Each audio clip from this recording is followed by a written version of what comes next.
O pequeno tempo de angústia. Um tempo de angústia antes que termine o tempo da graça.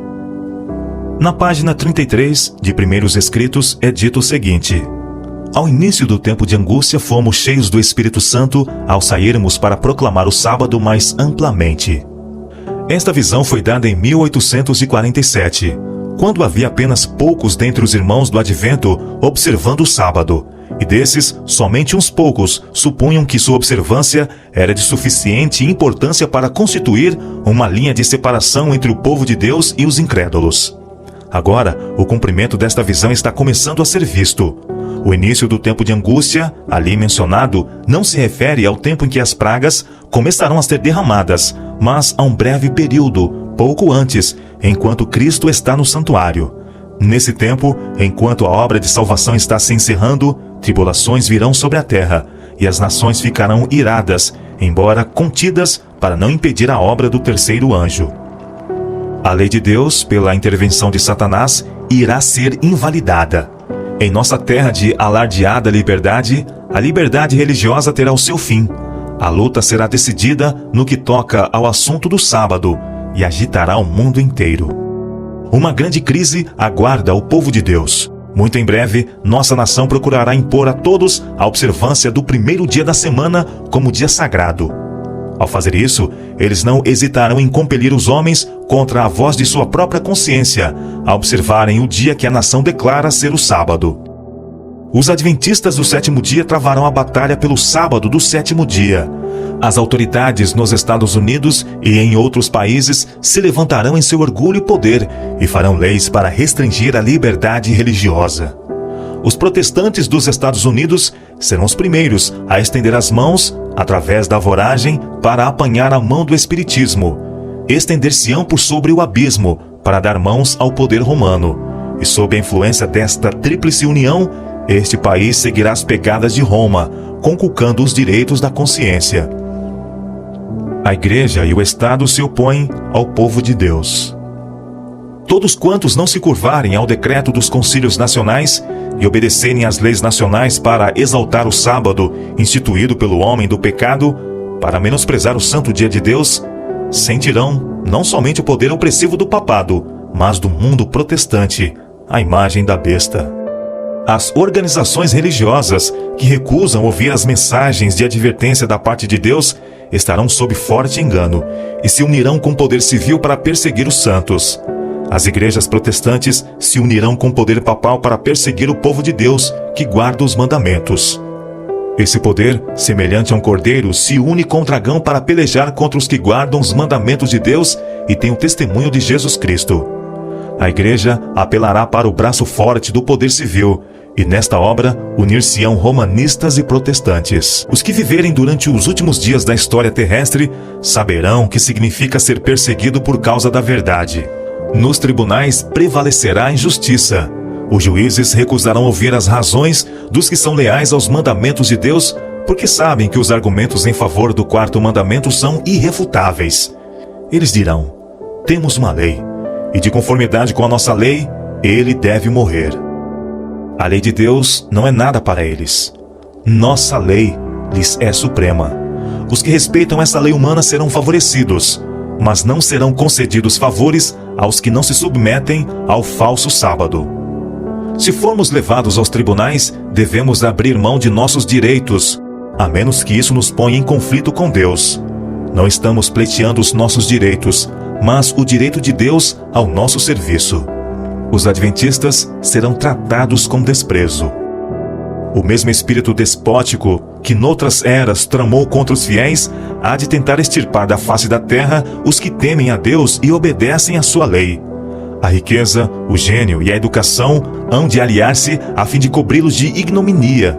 Magistrados perseguidores, ministros e membros de igreja hão de conspirar com eles. De viva voz e com a pena, com ameaça, escárnio e zombaria, hão de tentar derrotar sua fé. Tempo virá em que, por defendermos a verdade bíblica, seremos considerados traidores. Os que honram o sábado bíblico serão denunciados como inimigos da lei e da ordem, como que a derribar as restrições morais da sociedade, causando anarquia e corrupção e atraindo juízos de Deus sobre a terra. Declarar-se-á que seus conscienciosos escrúpulos são teimosia, obstinação e desdém à autoridade. Serão acusados de deslealdade para com o governo. Todo o que nesse dia mau se dispuser a servir a Deus com destemor, segundo os ditames de sua consciência, necessitará de coragem, firmeza e do conhecimento de Deus e sua palavra. Pois os que forem fiéis a Deus serão perseguidos, seus motivos impugnados, desvirtuados seus melhores esforços e seus nomes repudiados como um mal. As perseguições dos protestantes pelo romanismo, por cujo intermédio a religião de Jesus Cristo quase foi aniquilada, serão mais que igualadas quando o protestantismo e o papado se unirem. Satanás tem milhares de meios de agressão disfarçados, que serão usados contra o leal povo de Deus, que guarda os mandamentos, para compeli-los a violentar a consciência. Não precisamos surpreender-nos com coisa alguma que ocorra agora. Não precisamos maravilhar-nos de nenhuma manifestação de horror. Os que espezinham a lei de Deus com pés profanos têm o mesmo espírito dos homens que insultaram e traíram a Jesus. Sem qualquer remorso, eles farão as obras de seu pai, o diabo. Os que desejam avivar a memória e ser instruídos na verdade precisam estudar a história da igreja primitiva durante e imediatamente após o dia de Pentecostes. Estudai atentamente no livro de Atos as experiências de Paulo e dos outros apóstolos, pois o povo de Deus em nosso tempo terá de passar por experiências similares. As riquezas acumuladas logo serão inúteis. Quando sair o decreto de que ninguém poderá comprar ou vender, senão aqueles que tiverem o sinal da besta, muitos recursos não terão utilidade alguma. Deus requer que façamos agora tudo o que estiver ao nosso alcance para transmitir a advertência ao mundo. Tempo virá em que de modo algum poderemos vender. Logo sairá o decreto proibindo os homens de comprar ou vender a qualquer pessoa, senão aos que tenham o sinal da besta. Na última grande batalha do conflito com Satanás, os que são leais a Deus hão de ser privados de todo apoio terreno. Por se recusarem a violar-lhe a lei, em obediência a poderes terrestres, ser-lhes-á proibido comprar ou vender. Satanás diz: pelo temor de que lhes venha a faltar alimento e vestuário, eles se unirão com o mundo na transgressão da lei de Deus. A terra estará inteiramente sob meu domínio. Alguns serão encarcerados por se recusarem a profanar o sábado do Senhor. Como os defensores da verdade se recusem a honrar o descanso dominical, alguns deles serão lançados na prisão, exilados e outros tratados como escravos. Para a sabedoria humana, tudo isso parece agora impossível, mas ao ser retirado dos homens o Espírito de Deus, o qual tem o poder de reprimi-los, e ao ficarem eles sob o governo de Satanás, que odeia os preceitos divinos, hão de acontecer coisas estranhas. Quando o temor e o amor de Deus são removidos, o coração pode tornar-se muito cruel. Se formos chamados a sofrer por amor de Cristo, seremos capazes de ir para a prisão confiando nele, como uma criancinha confia em seus pais. Agora é o tempo de cultivar fé em Deus. A melhor coisa para nós é entrar em íntima ligação com Deus. E se Ele quiser que sejamos mártires por amor à verdade, isto poderá ser o meio de conduzir muitos outros à verdade. Muitos serão encarcerados, muitos fugirão das cidades e vilas para salvar a vida, e muitos serão mártires por amor a Cristo, colocando-se em defesa da verdade. Há perante nós a perspectiva de uma luta contínua, com risco de prisão, perda de propriedade e da própria vida, para defender a lei de Deus. Requerer-se-á dos homens que rendam obediência a editos humanos em violação da lei divina. Os que forem fiéis a Deus serão ameaçados, denunciados, proscritos. Serão entregues pelos pais, irmãos e parentes e amigos até mesmo à morte. Não havemos de ter a coragem e a fortaleza dos mártires de outrora, enquanto não chegarmos à posição em que eles se acharam. Caso deva haver uma volta da perseguição, será dada a graça para despertar toda a energia da alma para mostrar verdadeiro heroísmo. Os discípulos não foram revestidos da coragem e fortaleza dos mártires, senão quando essa graça se tornou necessária. Por causa de sua fé, muitos serão privados de um lar e herança neste mundo. Mas, se entregarem o coração a Cristo, recebendo a mensagem de sua graça e confiando no seu substituto e fiador, o Filho de Deus, ainda poderão encher-se de alegria. Em vários lugares, ao ser incitada a hostilidade contra os que observam o sábado do Senhor, talvez se torne necessário que o povo de Deus se mude desses lugares para outros em que não sejam combatidos tão acerbamente. Deus não requer que seus filhos permaneçam onde, pela atitude de homens ímpios, sua influência perca o efeito e sua vida seja exposta ao perigo.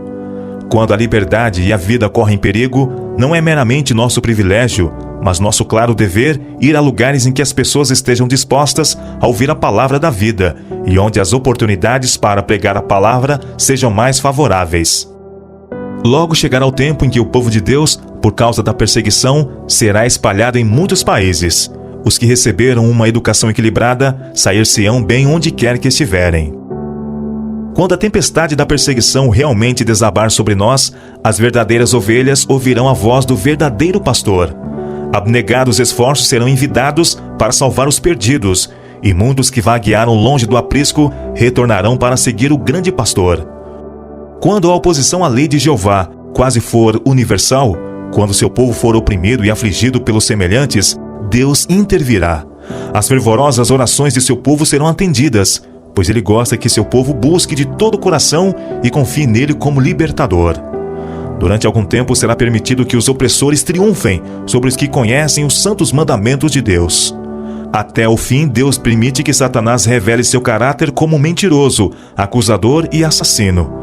Assim, o triunfo final de seu povo tornar-se-á mais acentuado, mais glorioso, mais cabal e completo. Logo, há de haver perturbações por todo o mundo. Cumpre que cada qual procure conhecer a Deus. Não temos tempo para esperar.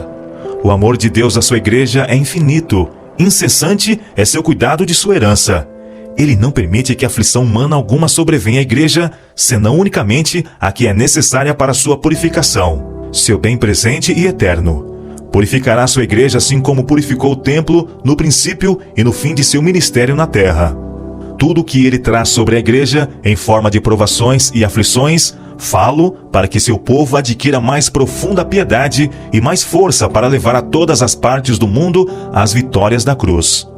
Aflições, cruzes, tentações, adversidades e nossas várias provações são os agentes divinos para nos purificar, santificar e preparar-nos para o celeiro celeste.